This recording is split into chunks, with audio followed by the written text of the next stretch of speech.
Yon, what's up? Kamusta kayong lahat? And for today's video, ito, dahil marami nagre-request nito, marami nagtatanong nito sa mga comment section kung paano ko daw ba ginagawa yung ating milky cheese donuts. So ito, ipapakita ko na.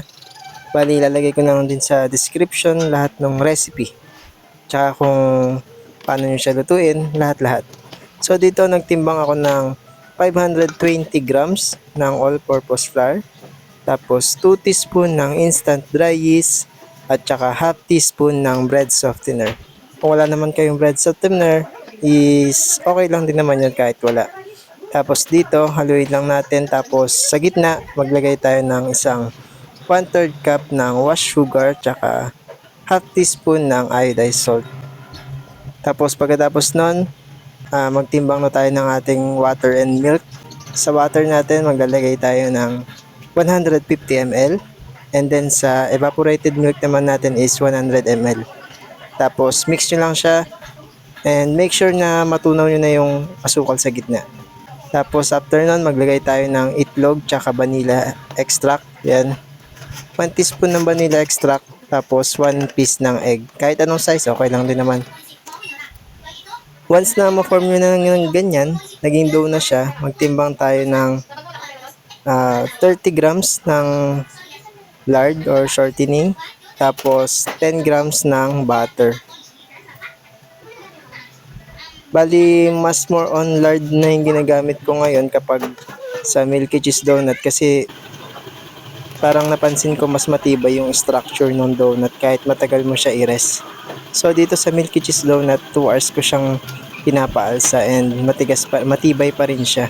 Hindi basta-basta bumabagsak. Siguro dahil na rin sa bread softener at sa bread improver na kasama. Tapos yan, habang minimix ko yung ating dough, nag-slice na rin ako ng cheese. Ang cheese na ginagamit ko dito is yung Magnolia Daily Queso. Yan.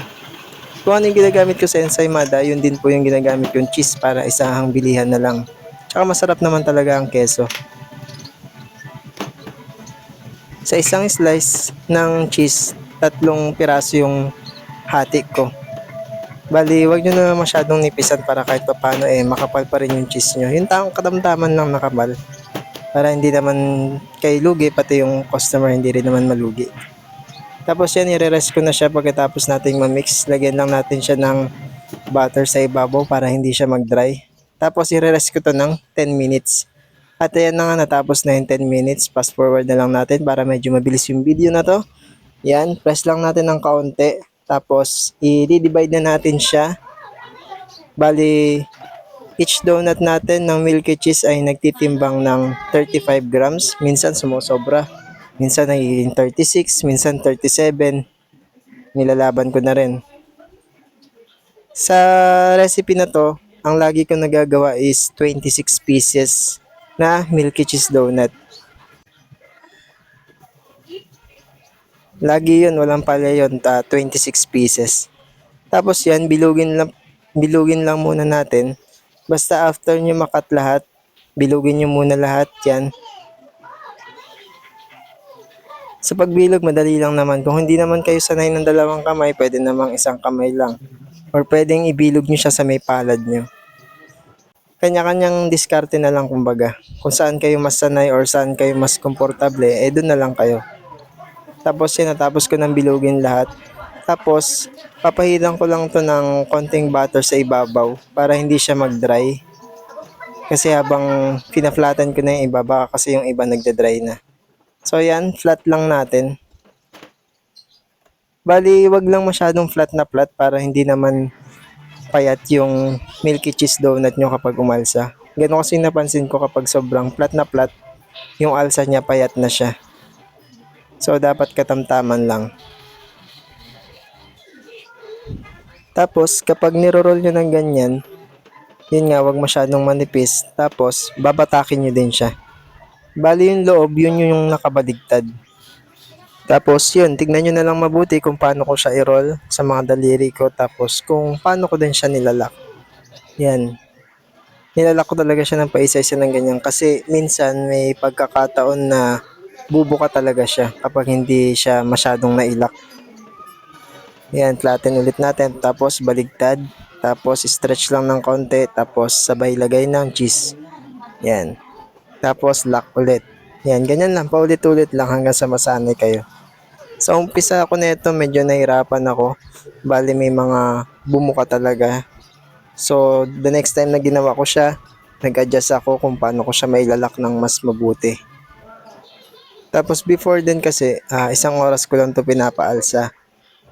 Tapos, nung one time na sinubukan ko ng 2 oras, maganda pa rin naman yung kinalabasan niya mas lumambot siya. Kasi ganoon naman karamihan, di ba? Kapag mas matagal yung resting niya, ibig sabihin mas malambot yung donuts mo. Yun lang yun base lang naman sa experience ko yun. Hindi ko naman sinasabing lahat ganun talaga or ganun talaga yung karamihan na standard. Tapos yan, pinagkakasya ko na lang din sa isang plancha yung 26 pieces. Dati hindi ako nagtitipid sa plancha. Pero once na, ang hirap kasi maghugas kapag marami hugasin na eh.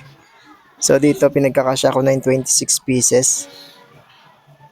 Kada isang layer is 7 pieces. Yan. Tapos ganun lang, paulit-ulit lang yung procedure hanggang sa matapos nyo na. Kasi masasanay din naman na kayo dyan. Mag-a-adjust din kayo kapag nakuha nyo na yung tamang technique nung pagro-roll nung milky cheese donut. Yan. Actually, dapat nga hindi ako naka-gloves dito. Kaso kasi mamaya, syempre, may mga basher tayo dyan na sabihin hindi naka-gloves. Pero sa totoo talaga, mahirap talaga mag-mold ng tinapay or ng dough kapag naka-gloves tayo. Although talaga malinis naman talaga tignan kapag may gloves. Pero syempre kapag nakakamay, naguhugas din naman tayo ng kamay. Kaya malinis pa rin naman yun. So dito, tiniis ko na lang talaga na nag-gloves na lang talaga ako. Para wala namang masabi ibang manonood natin, di ba? Yan, baligtad lang ulit, batak lang ng konti, tapos roll, tapos lock. Yan, ganyan lang, paulit-ulit lang. Bali, lagi itong magkasunod, yung ensaymada, tsaka milky cheese, lagi yan yung magkasunod kong ginagawa, tsaka ring donut. Pinakahuli yung ring donut kasi medyo natatrabaho ako doon eh. Tapos yun, kung makikita nyo sa may cabinet natin, pinapaalsa ko na yung naunang ensaymada. Yan. Kapag hindi nyo makuha yung tamang diskarte, ulit-ulitin nyo lang panoorin hanggang sa eventually makakukuha nyo rin naman yung technique na yan. Yan no? Parang sa umpisang panood nyo medyo nakakalito lang siya. Pero kapag inactual nyo na, makikita nyo na okay lang din pala, madali lang. Yan, ganun lang. Tapos pagkatapos nito, papaalsahin natin siya ng yun nga 2 hours paalsa. Tapos magpapainit tayo ng ating mantika. Sa mantika naman po, ang ginagamit ko lang naman is yung nabibili din sa mga palengke yung 1.5 na oil. Yun yung, kung di ako nagkakamali, spring yun, yung tatak nun. Yung mga nire-repack-repack na lang or nilalagay sa mga 1.5. Yun lang din yung gamit kong mantika.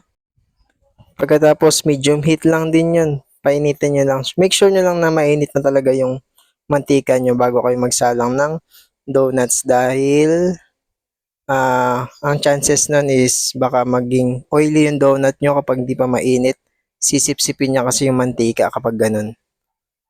So yan dito tapos na ako. Tapos lalagay na natin siya dun sa ating glass cabinet para paalsahin ng 2 hours. Wala na akong pinapahid dito sa ibabaw. Yan, ganyan na yan. As is na siyang papaalsahin natin. Yan, nailagay ko na. Tapos timer natin ng 2 hours. At after 2 hours na nga yan. Tapos pakita ko na rin itong ginawa kong cinnamon roll. Yan. Tapos ito na yung after 2 hours natin na milky cheese donut. Yan, bali medyo nagdikit-dikit na sila. Pero okay lang yan kasi madali lang naman siyang buhatin. Basta gaangan nyo lang yung kamay nyo para hindi siya ma-deform. Tapos yan, pinrito ko na siya ng ganyan lang. Mababaw lang yung mantika ko. Hindi naman ganun karami. Yan, minsan hindi naman talaga diretso yung pagkakagawa ko. Minsan parang nagbe-bend siya na parang letter C, ganyan. Tapos ito na yung pagkatapos nating maprito, pinapalamig ko na siya. Para mamaya, i-coat na lang natin siya ng ating milk boy na powder. At dito nga, ito na yung pinaka-final touch. Yan, pakita ko na rin yung cinnamon roll. Naisalang ko na kasi.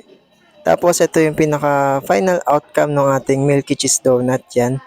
Bali, pure lang siya na Milk Boy powder yung ginagamit ko dyan. Wala na akong ibang hinahalo. Tapos sa mga nagtatanong naman, kahit pa paano tumatagal naman siya yung pagkaputi niya. So yun lang naman, maraming salamat at kung nagustuhan niyo yung video na to, huwag kalimutan sumuporta. Please follow, like, and share. Yun lang!